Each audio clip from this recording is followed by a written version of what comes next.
खास पेशकश में, जहां हम देश दुनिया से जुड़े हुए तमाम लोगों को जोड़ रहे हैं जो पद्मश्री से जुड़े हुए हैं और पद्मश्री सम्मान से अलंकृत हुए हैं। आज की इस खास पेशकश है जो इस श्रृंखला में हमसे एक खास अतिथि जुड़ रहे हैं, जिनका नाम है डॉक्टर भूपेंद्र कुमार सिंह संजय। चिकित्सा से जुड़े हैं, ऑर्थोपेडिक सर्जन हैं, देहरादून से आते हैं और पिछले 40 वर्षों के अवदान के चलते भारत सरकार ने इनको आज इतना बड़ा सम्मान दिया है। स्वागत है सर आपका। नमस्कार, धन्यवाद। मूल रूप से तो सर वैसे यूपी से हैं, लेकिन अपनी सेवाएं आज के लिए देहरादून में दे रहे हैं, काफी लंबे समय से दे रहे हैं। चिकित्सा, हम जानते हैं कि चिकित्सा के क्षेत्र में बहुत सारी उपलब्धियों और योगदानों के लिए हम अपनी पुस्तक को आपसे साझा कर रहे हैं और अगले वर्ष इसके निश्चित रूप से आने की संभावना है। लेकिन एक ऐसी हस्ती जिसने अपनी चिकित्सा के दम पे, अपने कार्य और उपलब्धियों के दम पे इतनी बड़ी जो एक निशानियां छोड़ी है इस समाज में, इस देश के लिए, इस राष्ट्र के लिए, वो गौरव का सबसे बहुमूल्य क्षण है। तो आइए आज सर से मिलते हैं। सर स्वागत है। थोड़ा अपने बारे में बताएं। आज एक आदर्श स्थिति है, सरकार ने आपको पद्मश्री से अभी सम्मानित किया है और हम कितने अच्छे वक्त में मिल रहे हैं और सर हमारे मंच पे भी हैं। कैसा महसूस हो रहा है? मुझे बहुत अच्छा लग रहा है। और जो पहले आपने कहा कि पद्मश्री सम्मान ही मिलना एक बड़े गौरव की बात है, वो हमारे क्या जो भी देखता है उसके चेहरे पे मुस्कान है और मेरे पे ज़्यादा है, क्योंकि इसकी जो इच्छा थी वो कई सालों से थी और इस समय हमारी इच्छा पूरी हो। और आप मानते हैं, मेरा जो मानना है, खुशी का जो पैरामीटर है, परिभाषा, वो जो आप चाहें वो आपको मिल जाए। सम्मान कितना बदलता है इंसान as a व्यक्ति? आपने बिल्कुल सही कहा है। मैं तो सुबह से क्या सालों से पद, प्रतिष्ठा, प्रशंसा, पैसा, प्यार, प्रोत्साहन, पुरस्कार पाने की सबकी कामना, लेकिन सबको मिलता नहीं। क्या जब मिल जाता है तो जो मैंने पहले कहा कि जिसकी जो चाहत हो फिर मिल जाए तो उसे खुशी होती है। और जो दूसरी इनमें चीजें होती हैं, जो जितनी भी चीजें हैं, ये कैटलिस्ट का काम करती हैं, एक स्टिमुलेशन देती हैं, प्रोत्साहन देती हैं। जो आपको पुरस्कार है, रिकॉग्निशन देता है। यदि आप मैस्लो की हायरार्की की, लैडर ऑफ हायरार्की में कि थोड़ा सा बारे में जानना चाहें तो ये सब चीजें हैं कि आदमी क्या चाहता है। पहले हमारी फिजियोलॉजिकल, जो हमारी शारीरिक जरूरतें हैं वो पूरी हो, फिर हमारी सुरक्षा की, फिर हमें समाज पहचाने, फिर समाज में हो जाए तो हमें उसमें पहचान मिल जाए कि आज हम इस पद पे हैं। और जब सब आपको मिल जाए तो जब आपकी अंतिम इच्छा होती है सेल्फ एक्चुअलाइजेशन, जो आप करना चाहें वो यदि आप कर लेते हैं तो इससे अच्छी बात क्या है। और ये सब चीजें एक जो है एक सीढ़ी है, तो जब आपको मिलती है तो इससे होती है और खुशी मिलती है। और जो काम, मेरा मानना है कि जब आप खुश होंगे तो काम की क्वालिटी जो है, गुण है, वो सब बहुत अच्छा होता है। जितने लोगों को काम को देखा है, उसको हम सर्जन के नाते नहीं, आपको कलाकार के नाते बताएंगे। कलाकार अपने काम से खुश होते हैं कि नहीं? जी बिल्कुल। तभी वो कला में और निखार आता है। तो खुशी का काम से सीधा वास्ता है जी। काम का विकास से सीधा वास्ता है। और यदि आप खुश नहीं है, दुखी है किसी भी वजह, चाहे आपका पेट भरा ना हो, जो आपको अच्छा पद ना मिला हो, आपसे नीचे वाला ऊपर पहुंच गया हो, आप चाहते मुझे 1 कमरे का मकान मिला, मुझे 5 का मिलना चाहिए, तो जब आप इस उधेड़-बुन में लगे होंगे तो जो काम आप करते हैं, काम का गुणवत्ता है, उतनी अच्छी नहीं होती। मेरा तो मानना ही है। और मेरे लिए क्या हुआ, जब हम काम करते, काम अच्छा होता है तो मुझे तो इतनी खुशी मिलती हो। जब आज इतने खुश होते तो कल और अच्छा काम होता। क्या बात है। तो जैसा कि हम देख रहे हैं, हम सिर्फ एक पद्मश्री से नहीं मिल रहे हैं, एक पद्म अवार्डी से नहीं मिल रहे, एक अच्छे वाचक से मिल रहे हैं, अच्छे ऑरेटर से मिल रहे हैं और इनकी वाचन शैली से मैं मंत्रमुग्ध हूँ। संभवतः हमारे दर्शक भी मंत्रमुग्ध होंगे जब आपकी बात उन तक पहुंचेगी और गौरवान्वित महसूस कर रहे होंगे। कितना संघर्ष झेलना पड़ा सर इस यात्रा में? देखिए, मैंने, अब आप कहें तो मैंने एक, जैसा आपने कहा, लेखक, मैं सर्जन हूँ, उसके अलावा मैं कविताएं भी लिखता हूँ। क्या मेरा भी कुछ ही दिनों में काव्य संग्रह आ जाएगा, भारतीय ज्ञानपीठ में पब्लिकेशन। और उसमें जो आपने जीवन का है वो किताब ही नहीं है, जीवन का संघर्ष भी है। और उस किताब का जो शीर्षक है काव्य संग्रह का, वो है उपहार संदेश का। उसमें जो भी कविता लिखी है उसके पीछे एक कहानी है और आगे एक संदेश है। क्या बात? तो ऐसे हमारे पास सैकड़ों ऐसे उदाहरण हैं कि जो मैं दूं तो हर उदाहरण एक अपनी कहानी है और एक संदेश है। और ऐसे बहुत से संघर्ष हैं। मैं आपको 1-2 यही सुना सकता हूँ। तो मेरे साथ क्या, किसी के साथ घटते हैं। मैं ग्रामीण क्षेत्र में मेरा पैदा हुआ हूँ। इनफैक्ट आपको इतने इस एरिया से कि जो आज भी विकसित नहीं, तो आप सोचिए कि जब मैं पैदा हुआ 65 साल पहले, तो उसमें क्या विकास का रहा होगा, आप समझिए। बुंदेलखंड में पैदा, ओह, और जन्मभूमि मेरी बुंदेलखंड है और कर्मभूमि हमारी। क्या बात, क्या बात। बुंदेल ने बहुत सारे साहित्यकारों को पैदा किया है। बिल्कुल, उस मिट्टी में वो जज्बा है। आप मैथिली शरण गुप्त हैं, जी, मैथिली जी, शरण जी। गुप्त, और हमारे गांव में लगभग मैं समझूंगा, हाँ, 70 किलोमीटर का ही फर्क होगा, इससे ज्यादा नहीं होगा। यदि हम घर से घर तक की बात करें, और जगह से चिरगांव से हम बचपन में क्या आज भी जाने कितने बार गुजर चुके हैं। क्या बात है। तो हमने जैसा कि देखा कि हम सिर्फ एक चिकित्सक से नहीं मिल रहे हैं, हम एक कवि से मिल रहे हैं, एक लेखक से मिल रहे हैं, एक संवेदनशील व्यक्ति से मिल रहे हैं। तो कहते हैं कि चिकित्सा का और कवित्व का जब सम्मिश्रण होता है तो एक नई चीज आपने जो कहा है, मैंने अपनी कविता में अपने आत्मकथन में लिखा है, सर्जरी जो है वो कला है। कोई कविता की 2-4 पंक्तियां। मैम एकदम तो ऐसे नहीं सुना सकता हूँ, लेकिन यदि मुझे आप परमिट करें तो मेरे इस फोन में हम इसको खोलें, और मैं एक कविता नहीं, कई 2 कविताएं तो आपको मैं सुनाना चाहूंगा। हमारे दर्शक जो हैं आपको एक चिकित्सक के तौर पे तो जानते हैं, लेकिन आज आपका एक संवेदनशील मन भी बाहर ये आपने जो कहा है, संवेदनशील के साथ मेरा जो कहना है कि आज सर्जन या डॉक्टर को संवेदनशील होना ही चाहिए, और जो कलाकार होते हैं वो तो संवेदनशील होते हैं। हम जैसे डॉक्टरों में एक जरूर होती, क्योंकि हम विज्ञान के विद्यार्थी होते हैं तो हम आलोचनात्मक होते हैं, लेकिन जो कलाकार होते हैं वो कला के विद्यार्थी होते हैं। जैसे कवि है, लेखक है, कला के विद्यार्थी होते हैं। और कलाकार के साथ क्या होता है, वो खराब से खराब चीज में अच्छी चीज है। और हम जैसे जो बुद्धिजीवी कहें या जिसको सर्जन वाले हिस्से को कहें, तो हम उसमें किसी अच्छाई में भी हम बहुत कमी निकाल पाते हैं, तभी तो उसको उच्च कोटि की ला पाते हैं। तो इस बीच जब सर कुछ कविताएं निकाल लें, मैं आपसे इनके बारे में बताना चाहूँगी कि ऑर्थोपेडिक्स के क्षेत्र में उन्होंने बहुत काम किया है, अंतर्राष्ट्रीय उपलब्धियां हासिल हुई है। मेरे ख्याल से विदेशों का एक्सपोजर रहा है, बिल्कुल रहा है। और बावजूद इसके ये जमीन से जुड़े हैं, मिट्टी के लिए जुड़े हैं, और वो लालित्य बोध दिखता है, मिट्टी का भाव दिखता है कि अक्सर ये कहते सुने भी जाते हैं कई मंचों से कि आप जहाँ भी पहुंचे लेकिन अपनी जड़ों से जुड़े रहे। शायद यही बात। ये बिल्कुल आपने सही कहा है कि उसका एक कारण भी ये है कि जब हम जुड़े रहते हैं या हम अपने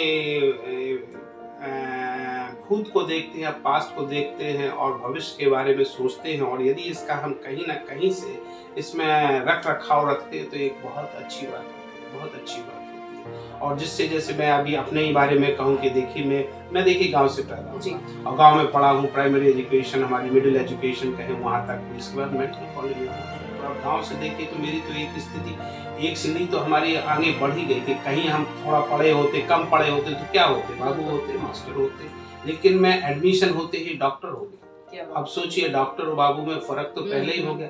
फिर हमारी एजुकेशन, अब देखिए, मैं कानपुर से मैंने MBBS किया और मैंने PGI से MS ऑर्थोपेडिक किया। कानपुर से पैदा पढ़ने के बाद मेरा PGI वो आज भी है, second premier institute of the country. इस साल की रैंकिंग में तो ये आया हुआ है, और PGI जैसी जगह में पहुंच गया। PGI मतलब चंडीगढ़ जैसे शहर में पहुंच गए, जिस जगह प्रतिष्ठित संस्थान में पहुंच गए, और उस प्रतिष्ठित शहर में पहुंच गए कि आज भी आप कहें 75वां अमृत महोत्सव आजादी का हम मना रहे हैं, और 75 साल में भी हम एक दूसरा चंडीगढ़ खड़ा नहीं कर पाए। तो आप देखिए, आप इसमें क्या सोच, और कहाँ हमें तो इतना बदलाव। और फिर देखा जब हम MS ऑर्थोपेडिक हो गए, इसके बाद मुझे सफदरजंग अस्पताल में ऑर्थोपेडिक में सीनियर रेजिडेंसी मिली, तो कहाँ हम उससे फिर दिल्ली आ गए, जिसको कि सबसे अच्छा। और आज भी उन दिनों सर OPD में कम से कम 250-300 लोग OPD में आया करते थे। 1983 की बात बता रहे हैं, जो लगभग सर इस समय देखिए 40 साल हो गए। तो इन लोगों ने भी हमारे लिए मतलब बड़ा, इन सब का योगदान रहा। मैं जो आप कहें कि बोलने से बहुत लोग पूछते हैं कि भाई इसमें योगदान क्या है, यदि आप भी, तो मैं ये कहूँगा मुझमें मेरा योगदान तो कम है, दूसरे लोग का। हमें बनाने में हमारे ही माँ बाप का नहीं, दूसरों के माँ बाप का। आप देखिए हमारे रोगियों का, हमारे मरीजों के, जिन्होंने हमें इतना भरोसा रखा। यदि हम इसी के कंटिन्यूटी में कह दें कि आप कुछ पूछे उससे पहले, मैंने एक 16.5 किलो का ट्यूमर लिया। ये बहुत बड़ी। आप देखिए, आपने कभी तरबूज खरीदा? लेकिन मैंने ट्यूमर देखा, और उसकी वजह से मेरा नाम गिनीज बुक वर्ल्ड रिकॉर्ड में आया। क्या बात है, अच्छा कि आपने हमारे दर्शकों तक ये बात पहुंचेगी। और उस गिनीज बुक ने, आप सोचिए कि जब जो आपने कहा कि ये सब पुरुष का रिकॉग्निशन, इन्होंने तो कैटलिस्ट का काम किया है। हमने एक ऐसा इनोवेटिव काम किया ऑर्थोपेडिक सर्जरी में, जो अपने आप है। आपने सुना होगा recycling of the tumour. Recycle को समझते हैं, जैसे ये फूल जी, है, जी, पत्ते जी। हैं, हम कूड़े में डाल देते हैं, फिर उसको नया चीज बनाते हैं, तो ये अनोखी चीज है। मैंने कैंसर बोन को, 6 इंच बोन को, 1 इंच नहीं 6 इंच, आप समझ लीजिए 6 इंच कितना होता है, बिल्कुल। 15 सेंटीमीटर की उसको बोन को निकाला, टांग की बोन को निकाला, वो भी जवान लड़की की, जो उस समय हमारे ख्याल से उसकी उम्र रही होगी, आज वो 30 साल की और 15 साल पहले 15 साल की थी उस समय, अब वो 10th में पढ़ती थी, उसको कैंसर था। मैंने उसको निकाला और उसको निकालने के बाद ऑटोक्लेवर, जिसमें इंस्ट्रूमेंट नहीं ऑटोक्लेव करते, उसमें डाला स्प्लाइजर, फिर उसको निकाल के फिर उसमें लगा दिया, बोन बन गया। क्या बात है। आपने देखा कैसे अविस्मरणीय पलों को ये साझा कर रहे हैं, इतनी बड़ी उपलब्धियों को कितनी सहजता से साझा कर रहे हैं। हमारे देश को, हमारे राष्ट्र को, हमारे समाज को फक्र है। और मुझे लगता है सिर्फ देवभूमि देहरादून को नहीं, बल्कि पूरी राष्ट्र को आप जैसे अनुभूति पे, विभूति पे, जिन्होंने राष्ट्र के लिए इतना कुछ किया और बहुत सीधे और सरल तरीके से किया। लोग जाने ना जाने इस बात का ख्याल नहीं था, लेकिन वहां तक पहुंचे और इस यात्रा में आगे बढ़ते रहे। युवाओं के लिए क्या संदेश है? देखिए, मेरा तो ये मानना है कि कभी भी किसी भी व्यक्ति की पहचान, किसी भी व्यक्ति की पहचान जाति, धर्म, लिंग, क्षेत्र, उससे नहीं, उसकी ना राष्ट्रीयता से। जी, आदमी की पहचान होनी चाहिए तो उसकी काम से। और जिस दिन इस युवाओं ने अपनी पहचान का कारण काम बना दिया, तो मेरा मानना है अपना देश दिन दूनी रात चौगुनी तरक्की करेगा और सच में देश, तभी ये देश विकसित होगा। क्योंकि राष्ट्र निर्माण का काम किसी एक व्यक्ति विशेष का नहीं है। मेरा मानना है हर व्यक्ति, समग्र हर देशवासी जब राष्ट्र को निर्माण में अपना योगदान देगा, तब सच्चे मायने में राष्ट्र का निर्माण होगा और तभी हम ये कह पाएंगे हमारा देश विकसित है और हमारा देश जो है विश्व गुरु की श्रेणी में आता है। तो मेरा तो सभी युवाओं से है कि आप जो भी काम कर रहे हैं, देखिए मेरा मानना है जो आपकी इच्छा को आपको काम मिल जाए, बहुत अच्छी बात है। लेकिन नहीं मिला तो क्या होगा, जो काम मिला उससे आप प्यार करने लेंगे, उसमें आनंद प्राप्त करें। बहुत अच्छी बात कही इन्होंने। क्यों नहीं, ये कोई जरूरी थोड़ी कि हमें जो चाहे हमें वही मिल जाए। सर, मेरी इच्छाएं बहुत थी तो क्या हुआ, वो नहीं मिली तो क्या जो मिली वो कम है क्या? मैं मानता हूँ भाई पद्मश्री से और आगे मिल जाता तो, लेकिन क्या पद्मश्री मिलना कम है? ऐसा तो नहीं है। क्यों, कौन से? और आप जो भी काम करें, देखिए जब आप सोचेंगे, आज आप देखिए जो मोदी जी ने, आज हमने देखा है, जो अभी आप बता रहे हैं या मैंने तो आंखों से देखा है, एक महिला जिनको पद्मश्री मिला है उनके पैर में चप्पल नहीं। एक मैंने दूसरी महिलाओं को देखा है, क्योंकि वो है सिर्फ हवाई चप्पल में थी, अपने सलवार कुर्ते में थी, वो भी रंगीन नहीं था, सब वो सफेद सा मटमैला सा था। तो आप देखिए इन लोगों का राष्ट्र निर्माण में कितना बड़ा योगदान है। और मैं तो कहता हूं कि आज जो सरकार है या जो इस समय प्रधानमंत्री मोदी जी ने जो किया हुआ है, या मोदी जी की सरकार है जिसमें पीपुल्स पद्मा का जो अवार्ड मिला है, ये सच्चा इन लोगों के राष्ट्र निर्माण में इनका योगदान है। और हमारे राष्ट्र ने या हमारी सरकार ने, भारत सरकार ने इनके कामों को पहचाना है और इनको ये पद्मश्री से सम्मान दिया। और ये सम्मान उनके लिए नहीं है, ये सम्मान हमारे लिए नहीं है। आप ये सोचे सम्मान आपने दी, नो, आपने सम्मान उन लोगों को दिया है जो हमारे जैसे विषम परिस्थितियों में काम कर रहे हैं और काम को ही नहीं कर रहे, काम को बड़े उत्तम ढंग से कर रहे हैं। क्या बात। और जब आप उत्तम ढंग से करेंगे तो आपके जब क्यों नहीं काम उत्तम होगा। मेरा मानना है काम की गुणवत्ता काम करने वाले की गुणवत्ता के ऊपर रहता है। और इसमें मैं यहाँ ये भी कहूंगा, यदि काम की और कर्मचारी की या किसी काम करने वाले की गुणवत्ता को बढ़ाना है तो उसमें 3 चीजों का रोल है, वो मैं आपको बताता हूँ। यहाँ हम बैठे हुए हैं, शिक्षा से, स्वास्थ्य से, भोजन से। बचपन में मुझे भोजन मिला इसलिए जिंदा रहा। 5 से 15 साल तक मेरे माँ बाप ने स्कूल भेजा इसलिए मैं शिक्षित हुआ। उस समय बीमार पड़े तो मेरा इलाज करवाया, आदमियों का डॉक्टर मिला, आदमियों का नहीं तो जानवरों के डॉक्टर से इलाज कर, लेकिन जिंदा तो हो। अपना भी काम कर रहे, अपने परिवार का काम कर रहे, समाज का काम कर रहे और अपने ढंग से राष्ट्र निर्माण में अपना योगदान दे रहे हैं। तो मेरा मानना ये है कि मैं ही नहीं, सब लोगों का ये उद्देश्य होना चाहिए कि राष्ट्र का निर्माण करें। और जब राष्ट्र बढ़ेगा तब हम बढ़ेंगे, और यदि राष्ट्र कमजोर रहा तो हम सब कमजोर रहेंगे। ये नहीं कह सकते एक आदमी, हम जानते बहुत लोगों को, हजारों लोग यहाँ पे करोड़पति रहते हैं, हजारों लोग हो सकता है अरबपति हो, लेकिन आप देखें अंतरराष्ट्रीय में कितने भारतीयों को, लोगों को क्या वो इतनी इज्जत मिलती है जितनी मिलनी चाहिए? जी, उस व्यक्ति को तो मिल जाती है जो अरबपति है, करोड़पति है, और जो जाता है हेथ्रो एयरपोर्ट पे जाता है या JFK पे जाता है या जापान में जाता है, नगता पे जाता है, वहां उसको लग जाता है कि हम। लेकिन आप ये तो देखिए कि उसके अलावा यहाँ पे कितने देश हैं। और आप ये देखिए, मैं आपको एक और बात बताऊं, आपका ऑब्जर्वेशन ना हो लेकिन मेरा ऑब्जर्वेशन है, मोदी जी ने जो कहा हुआ है, किया हुआ है, वो है collective identity. If you remember his slogan, इस 1.25 करोड़ देशवासियों के लिए, this is called the collective identity. यदि हमारी आइडेंटिटी नहीं बन पाई किसी भी कारण से, तो हमारे कुछ लोगों की identity, why can't we share the identity? True, very true. Shouldn't we do it? Yes, we must. It is not like that मैं एक अमीर हो गया तो हम किसी को उससे जोड़े ना। नहीं, ऐसा नहीं होना चाहिए, ऐसा नहीं होना चाहिए, क्योंकि हमारे देश ने, आप देखिए, हमारे देश ने, कहने को तो हम कहते हैं वसुधैव कुटुंबकम, क्या हम मानते भी हैं इसको? जिस दिन हमें ये कॉन्सेप्ट आ जाएगा वसुधैव कुटुंबकम का, देश का ढांचा बदला होगा। जो आपने अभी कहा था, मैंने एक बुक में, सच में, क्योंकि मैं इस समय याद तो नहीं कर सकता हूँ, मैं फोन खोलने की कोशिश कर रहा था, ऐसी मैंने कई कविताएं लिखी हैं कि जिसमें हर चीज है, लेकिन चूंकि मैं इस समय नहीं सुना पाया, मौका मिला और कभी तो मैं जरूर आपको दोबारा सुनाऊंगा। और आपको कभी हमारे जैसे व्यक्ति की जरूरत पड़ती है पूछने की, करने की, इस तरह का इंटरव्यू लेने की, और मेरा तो अभी है, मैं बहुत से ऐसे काम कर रहा हूँ। देखिए, जो आपने कहा है कि हमारा ये तो चिकित्सीय बात मैंने की है, ऐसे मैंने और बहुत से काम, मैं एक सामाजिक सेवा में, देखिए मेरा मानना है विकलांगता है वो बहुत अच्छी चीज है। यदि आप सोचिए कि एक आदमी जो अपंग हो, जिसका पैर ना हो और जिसके 2 पैर हो, उसका कोई मुकाबला होना चाहिए? नहीं चाहिए। लेकिन हमारे देश में आज भी बहुत लोग लंगड़े लूले हैं, बहुत लोग विकलांग हैं, और विकलांगता के 3 ही कारण हैं: पोलियो, CP, सड़क दुर्घटनाओं ने तो सर महामारी पैदा कर दी। 5 लाख एक्सीडेंट होते हैं हर साल, 1.5 लाख लोगों की मौत होती है, लगभग इतने ही लोग अपाहिज, अपंग हो जाते हैं। आप सोचिए, मैंने अपने खुद आंखों से देखा हुआ, लड़के लड़की जाते हैं, एक्सीडेंट एक का हो जाता है, शादी से पहले बुरा हो जाता है।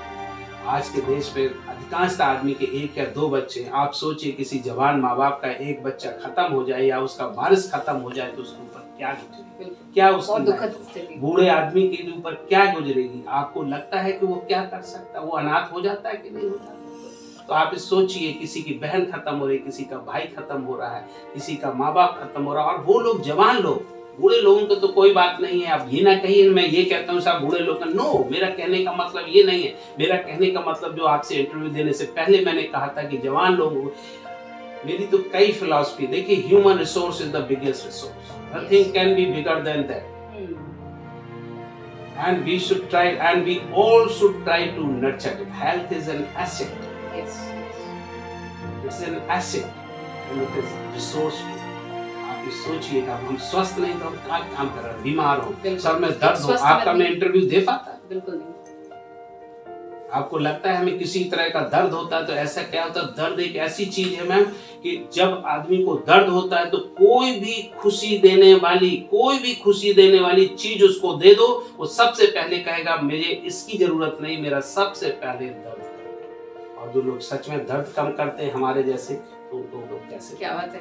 आज हम एक सिर्फ डॉक्टर से नहीं, एक मसीहा से बात कर रहे हैं, एक युग पुरुष से बात कर रहे हैं, एक राष्ट्र भक्त से बात कर रहे हैं, जिन्होंने मानव संसाधन की बात की, ह्यूमन रिसोर्सेज की बात की, इन्होंने समाज की बात की, परंपरा की बात की और संस्कृति की बात की। अभिभूत हुई ये जानकर, और हमारे दर्शक भी अभिभूत हैं भारत के इस युग पुरुष से मिलकर। और निश्चित आपने ठीक कहा कि समग्रता में ही विकास है। बिल्कुल, देखिए हमारा ये नहीं है, देखिए मैं इसके बिल्कुल नहीं, देखिए हम जब पढ़ते थे या हम छोटे थे तो हमें लगता था हमें इंडिपेंडेंस होना चाहिए। No, What we need the interdependence। यदि हम इंडिपेंडेंस हो जाते हैं, अकेले रह भी जाते हैं, जिससे मुझे पद्मश्री मिल गई, आप पूछेंगे नहीं तो हमें क्या खुशी होगी? जब कोई दूसरा पूछता है, खुशी तो तभी होती है ना, या क्या बड़ी चीज आपको मिल गई डॉक्टर संजय, मुझे नहीं मिली, या हमारे लोग बहुत लोग कर रहे हैं, आपको मिल गई है। आज भी मैं, कल भी जाता हूँ, रोज भी, अरे डॉक्टर साहब, जितने भी फोन आते हैं, डॉक्टर साहब एक लक्ष्य। तो ये जब आप कहते हैं, हम शेयर करते हैं, तभी तो खुशी होती है। कहते भी है, खुशी बांटने से दुगनी होती है, दुख बांटने से आधा होता है। जब हम दूसरे का, किसी को दुख हो, आप क्या सोचते हैं कि हमें कभी दुख नहीं हो? ऐसा तो कोई है नहीं। ये तो कोई, ये जो आपकी बॉडी की आप बात करें या वैसे कहें, शरीर क्या है? कोई शरीर कोई, हमें ऐसा तो नहीं कि अमृत तो मिल गया। सबके साथ सुख दुख तो होते हैं। हाँ, आपने कहा जिंदगी तो चंद्रमा की कलाओं की तरह होती है, लेकिन चंद्रमा में कलाएं कभी घटती है कभी बढ़ती है। क्या बात है, बहुत लेकिन जो घटती हैं बढ़ती हैं एक निश्चित अंतराल के साथ होती है। बट जिंदगी में ऐसा नहीं होता। जिंदगी में भी सुख दुख की घटनाएं तो घटती हैं, लेकिन किसी के लिए, कुछ के लिए तो ये पूर्णमासी और पर कुछ के लिए अमावस्या की रात होती है। क्या गंभीर बात कही है। तो मैं आपको इस समय एकदम तो नहीं नहीं, शब्द बाई शब्द तो नहीं कह पाऊं, लेकिन जो लिखा है और जब उसको हम बोलते कहते तो मुझे भी बहुत अच्छा लगता है, बहुत अच्छा। बहुत गंभीर बातें इन्होंने कही, तार्किकता की बात कही, दार्शनिकता की बात कही। जब हम बात करते हैं इनकी उपलब्धियों की तो हमारे शब्द कम पड़ जाते हैं, और मैं तो बिल्कुल निशब्द हूँ कि मैं बता सकूँ इनके बारे में। इतनी बड़ी उपलब्धियां हैं इनकी, देश विदेश में अंतर्राष्ट्रीय ख्याति प्राप्त है। चूंकि समय कम है और व्यस्तताएं अधिक हैं, सबको भी निकलना है, तो हम कोशिश करेंगे कि संक्षिप्त बातचीत खत्म करके और तुरंत ही इनसे विदा लें। इन्होंने हमें वक्त दिया, बहुमूल्य वक्त दिया। मैं जानती हूँ कि ये देहरादून से आए हैं, पद्म सम्मान इन्होंने लिया है और इनको तुरंत निकलना है। बावजूद इसके इन्होंने वक्त दिया और दर्शकों तक अपनी बात पहुंचाई है। नहीं, मेरा आपसे, मैं इस बात से, जब आपने कहा कि मैं, तो मेरा सिर्फ उद्देश्य ही मेरी बात कहने का आपका प्लेटफॉर्म है जी।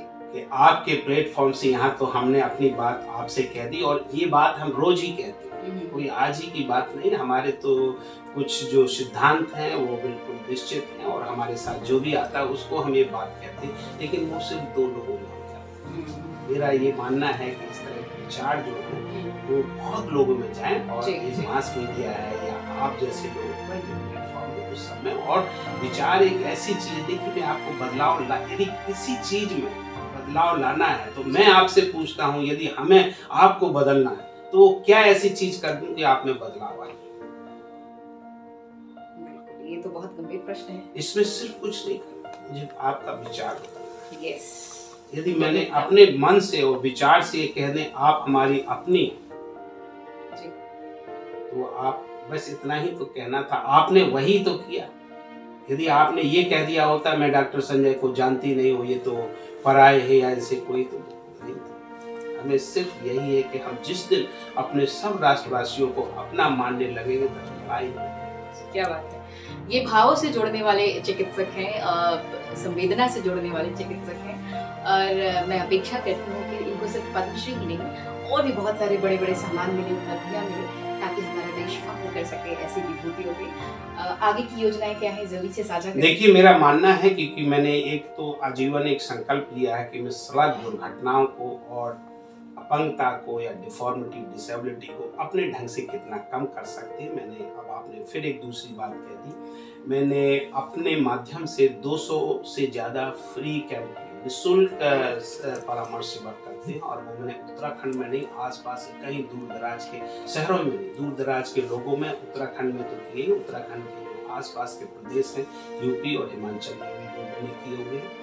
और मैंने इसी तरह से लगभग 200 के हम जन जागरूकता व्याख्यान करते रहते हैं, और जिससे लोगों के स्वास्थ्य के बारे में, शिक्षा के बारे में और भोजन के बारे में लोगों को पढ़े, और जिन लोगों को ये जानकारियां नहीं है वो मैं उन लोगों को बताता रहता हूँ। ये भी हमारा इंडिया बुक रिकॉर्ड में है, तो ये हमारा सामाजिक और इस तरह की जो अभी हम शिक्षा का भी हम 21 तारीख को फिर वर्ल्ड डे और रिमेम्बरेंस में इस कार्यक्रम को करेंगे। वो मेरा मानना है कि सड़क दुर्घटनाएं कम होनी चाहिए। आप इसको कभी ये सोचिए, मैं सोचता हूँ किसी की डेथ हुई, कोई अपंग होगा, मानता हूँ वो हमारा तो नहीं था, मेरा तो नहीं था, लेकिन उसका भी तो कोई था, उसका भी बाप होगा, उसका भी बच्चा होगा, उसके भी भाभी होगी, उसके भाई होगी, बहन होगी, दादा मौसी नाना नानी उसके तो थे। आपको एक आदमी का दुख नहीं है, उससे जुड़े हुए सैकड़ों लोगों का दुख है। और ये दुख देखिए, जो आदमी बूढ़ा है वो तो था जवानी में जिसका बच्चा खत्म हो जाएगा, तो जो खत्म हो गया वो तो खत्म हो गया, लेकिन जवान आदमी तो बूढ़ा हो जाएगा। सही कहा। आप किसी चीज को खोने की तो देखिए, कभी आप खो के तो देखिए, यात्राएं समाप्त होती हैं, अनवरत नहीं चलती।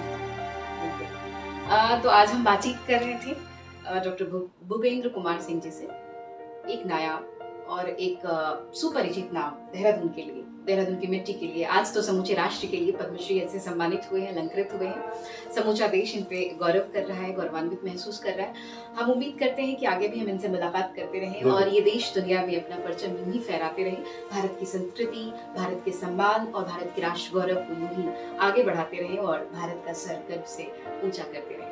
तो बहुत बहुत आभार। आपके लिए कुछ एक पंक्तियां हैं जो मैं आपको जरूर। कहना चाहूंगी कि वो कहते हैं कि ना रुके हैं कदम न कभी हिम्मत हारी है, न रुके हैं कदम न कभी हिम्मत हारी है, और जज्बा है परिवर्तन का इसलिए सफर जारी। बिल्कुल भी। तो डॉक्टर साहब का ये सफर यूं ही चलता रहे, आगे बढ़ता रहे, और ये नई आकाश की ऊंचाइयों को छूते रहे। हमारी तमाम शुभकामनाएं। पुनः पुनः आभार कि आपने